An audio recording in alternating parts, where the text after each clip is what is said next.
Pope Francis encourages the faithful to share their personal encounters with Christ. Ognuno di noi ha incontrato il Signore e facciamo fatica a parlarne.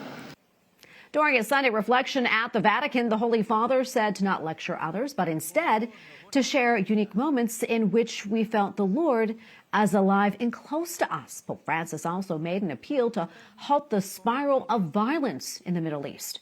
EWTN Vatican News Correspondent Colm Flynn has more. Good evening, Tracy. With Iran's attack on Israel threatening to plunge the Middle East into a deeper conflict, Pope Francis has issued a heartfelt plea to both sides. He asked them to halt, quote, every action that could create a violent spiral and destroy the Middle East in a bigger conflict. No one, he said, should threaten another person's existence.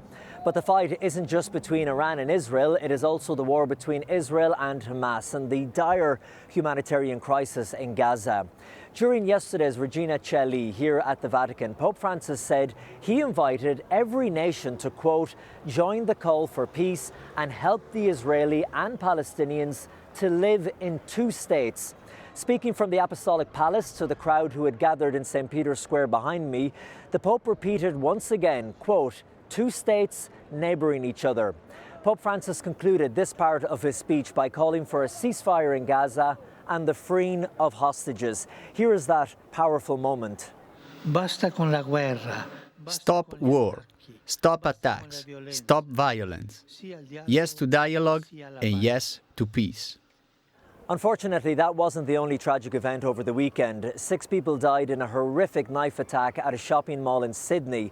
And the Vatican's Secretary of State, Cardinal Pietro Parolin, conveyed the Pope's deep sadness in a telegram to the Archbishop of Sydney. The Holy Father called it a senseless tragedy and assured his spiritual closeness to those affected. He offered his prayers for those who were killed, those who were injured, and the first responders who worked to save their lives. In the telegram, he said, quote, he evoked upon the nation the divine blessing of consolation and strength.